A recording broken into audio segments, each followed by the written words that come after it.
The topic of today's video is how to zoom video in and out in Davinci Resolve. Alright, so for this one, we're going to work in the Edit tab and we're going to just zoom in and out on the lady with the help sign. So the first thing that you want to do is highlight the clip that you want to do your zoom in on, and that'll open up the inspector window over here. And all we're going to do is use keyframes.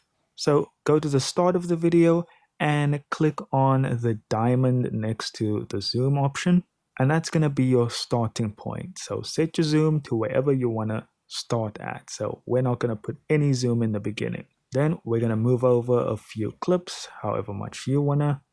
We're going to boost our zoom, and that'll give you a very quick zoom in. If we want to remove that keyframe, all we got to do is click on the diamond when it's highlighted red, and you can use those little arrows to move around from keyframe to keyframe. So let's set a further zoom point.